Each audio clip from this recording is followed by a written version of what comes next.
First of all, the EPAC TV News welcomes everyone. Hojik Manipur thokni irang ngasigi warosin ama pruknanaba Bharat leingak na kholakpa khongthang sarkom oina ngasi April ki tang manga da Ministry of Home Affairs mapung ngoiba thodang loduna New Delhi da pangthoknanaba thorang toriba Manipur ki kuki CSO sing amadi Maitei community ki CSO sing gi oiba mifam asida saruk yarunaba gi damakta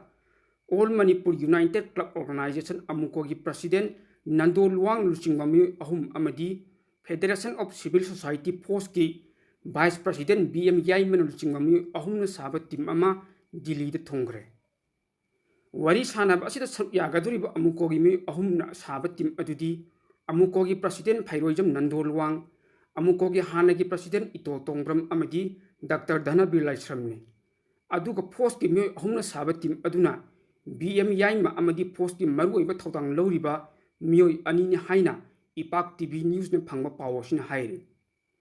Amromda amuko amasung force ki luchingmami ahum saba punna mioi taruk wari saba asida saruk yanana bagi Delhi da thungkiba sinatana atai Manipur gi oina Maitei community gi CSO singdi wari saba asida saruk yanana ba Delhi changi bagi paw leite Maitei amasung kuki community ani gi marakta Ministry of Home Affairs maru oiba thodang loduna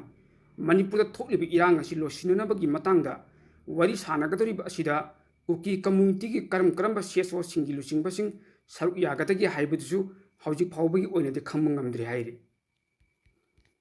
tasengna hairabada panba yabadi otu gi maikai dagi di tongan wafam ahum center lengakta mangjongna thamgrabani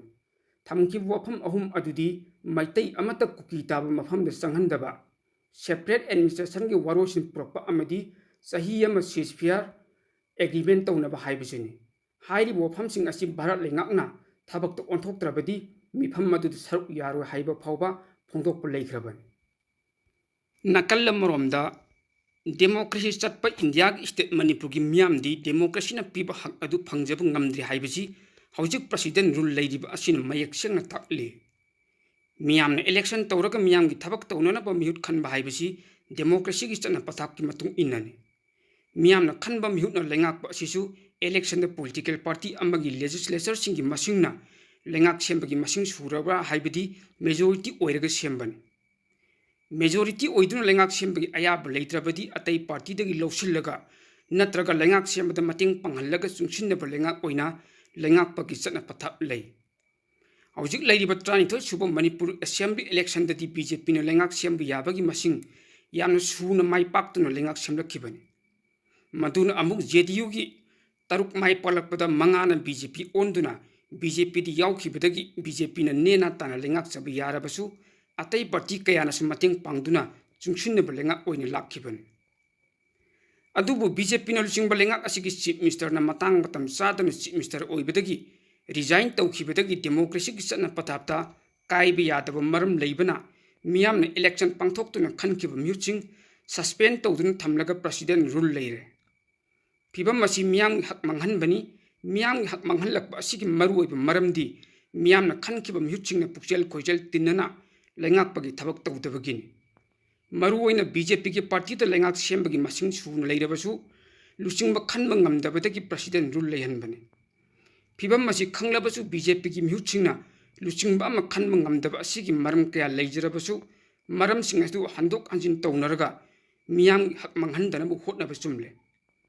kariguma miyam gi muching suspend tawringaida matam asida wakhal taminadun lengak sem ngamdabadagi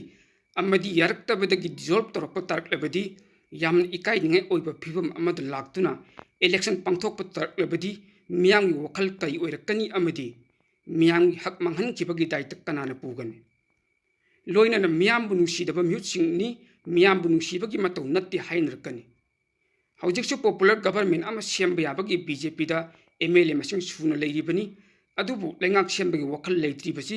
karigino haibasi lamdamsigi miyamna toin hangnari wahangni haukiba sahi 2023 ki May ki tang ahumdagi illegal migrant chin kuki zonar ko terrorist singna Manipur apunbagi saktam thugainanaba khanghaudana landaraktuna miyam hatpa war crime chatharakiba sahi ani mapung phajilaklabasu warosin propang ngamdana leiribani state asida oiriba law and order ki phibam control tawnaba center ki BJP gi Narendra Modi ने लुचिंग लेंगाकना वाथोक असिगे वारोसिन पुकनबनी हाइदुना state की BJP N Biren लुचिंग पॉपुलर गवर्नमेंट इंथुरब मतुंगदा प्रेसिडेंट रूल थमजिंदुना सेंटर हकथेंगना लेंगाक ओयल की थौदा पंगलखिब असी था अमा मखाई फजिलखरे स्टेट असिदा सही असिगे फेब्रुआरी की तंग 19 दा प्रेसिडेंट रूल थमलखिब अदुना वाथोक असिगे मपुंग फाब वारोसिन पुरकपं ngamdrabasu तंगदु लेताब पुरकपगी माइकैद खुमांग चौसिनब उब फंगले लेबाक की मथक्ता लंदादुन अपुनबगी सकम थुगाइनब होटनरिबसिंगना नोंमै कापगी चांग हंतखिब तारबसु वारोसिन पुरकले हाइन लौब याद्रे वाथोक असिगे वारोसिन पुरकनब सेंट्रल गवर्नमेंट की लुचिंगबसिंगना मयाइद लेप्तुना मुक्नरिब नकल अनिगी मरक्ता पुन्न फमिनदुन वारोसिन अम पुरक्ति फावबदी लानगी वारोसिन पुरकले हाइन लौब याखिरो वही सानदुन वारोसिन पुरनब होटनब मतमदा लम तरांबा लमहेन तुहेनब इलीगल माइग्रेंट सिंग माइकैदगी मखोगी डिमांड फंगदि फावबा खोंफम हंदोक्लोय हाइबगी फेप लोरप थोक्लबदी वाथोक असी लोइखम नाइदब फिबमदा अदुम लेखिगनि खल्ले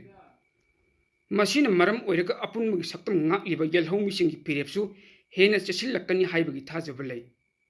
फिबम मसी लेरक थोक्लबदी सेंट्रल गवर्नमेंटना करम फिरेप लौगदकी हाइबदु मंगजौनना मियामदा खंगनब चुम्मे सेंट्रल गवर्नमेंट की फिरेप की मयोक्ता सिंगनब तारबदी लमलानब लमहेन तुहेनबसिंगी मथक्ता लोगी ओइब लौखटपम थोक्प थबुक लौखटपम थोक्इ तंगाई फद्रबदी मिलिटरी की मपांगल सिजिन्नदुना लेबाक असिगी अपुनबगी सक्तम ngaक्नबगी फिरेप लौ मथौ ताई यूनियन होम मिनिस्टर की माइकैदगी चिनकुकी जो सिंगना तालिब डिमांड कैदौंगैद पीरोय हाइबगी वफम तोयना फोंदोक्प लेखरे सेंट्रल गवर्नमेंट की वफम असिना लाल ngaक्लिब यलहौमी मियामना थाजब थमलिबसि मांगदनब होटनरकनि हाइबगी थाजबदि लै करिगुम सेंटर की लुचिंगबसिंगना चिंग खुटक मानदब मोंगदा योंगलै मेलै नाइब मोंग चथदुन लमहेन तुहेनब मियानसिंगी फेवर अपुनबगी सक्तम अमदी एडमिनिस्ट्रेशन अकाइब पीगदब थौसिल चथब थोक्लबदी हेन तमथीब वाथोक लांथोक अमुक हन थोलकनि हाइबसि पुनमन खंबगुम सेंट्रल गवर्नमेंट की माइकैदगिसु खंगना तंगदु लेताब पुरकनब होटनबम थोक्इ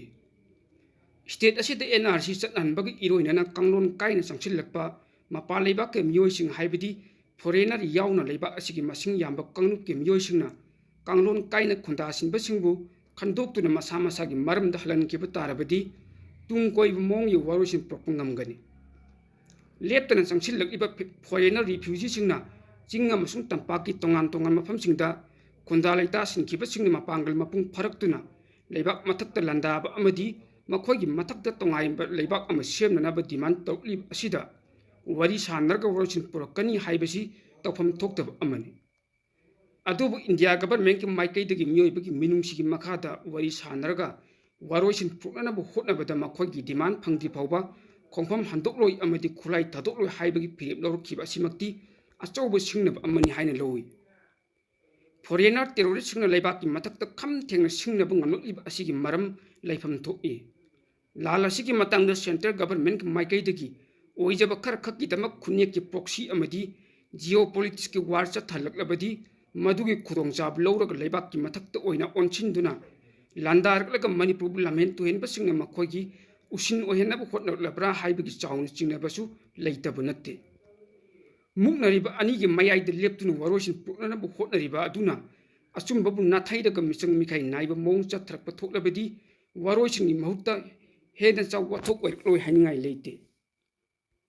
पाउसिंग असिगी सरुक अम ओइना गजागी अपडेट अमतंग पीजरंगे इजराइल राफा सिटी की लान अति अकाई नंगलप मफमसिंग अदुबु अनौब सिक्योरिटी जोन हाइन लौथोक्खिदुना मफम अदु लौसिननबा मसिंग यामलब फोर्स कया चंगसिलकपदगी मफम मदुदा लेरंब गजागी मिचम लिसिंग कया अमुक मफम अदु थादोक्तुना चेनक्रे हाइरि इजराइल की फोर्सिंग अदुना गजागी अवांग थंग मफम ओइरिबा राफा सिटी दा हमास का लोइनना लांथेंगननब मतमदा मियामसिंगना अतोप मफमदगी चिरकलगा लेफम ओइरंबने मरक असिदा गजागी हेल्थ मिनिस्ट्रीना पिरक्प रिपोर्ट अमगी मतुंग इना हौखिबा पुंग 12 की मनुंगदा इजराइल की एयर स्ट्राइकना यामद्रबदा मियोइ 93 हातख्रे अदुगी मनुंगदा ngasi nongalamdai सेजिया सब अर्बन एरिया की एयर स्ट्राइक अदुना मियोइ 10 अमसु हातखि हाइरि ममिंग लेरबा पाउगी एजेंसी रॉयटरना रफा थादोक्तुना चेनदरिबा मियोइ लिसिंग कया अदुगी मरक्ता वरी सानबा फंखिबा अंगांग 3 की मपा अमन फोंदोरकपदा Rafa haina khangnaba mafam adu hojik leitre pungnan na le haiki makhoina mafam adudagi chenduna thangnaba city Khan Yunis tamna chapkadoribani haina phongdokrakhi atopa miyoi amana phongdorakpada makhoina changjafam lawriba ten khallaga leirama mafamsing aduda Israel gi military order matung ina thatoktun chalamdaida kari poche lehoribagi haina yengki adubu mahakna phongdorakpada punaba poche amata leiramde makhoina tumlingedi attack chathaduna miyok kaya hakpani Rafa lawsinaba hotnarapa asi lan asigi oini yam maru oiba Israel gi khongdam amani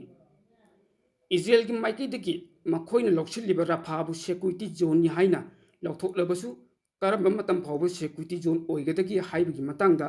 arip amal leitre Prime Minister ni taina huna phongdorakhibada mamangi Israel gi mafam am oiramba Rafa adu mahaki lanmising security zone oini lawsinkhibani hair miyamda matam I pawsing share tawduna miyam gi mitna kong oihalliba Ipak TV News haiba News Network YouTube channel amadi Facebook page asibu adomna like share comment follow amadi subscribe tawbiduna tung koina miyam gi seba tawbung ngamnanaba support tawbiyu haijari.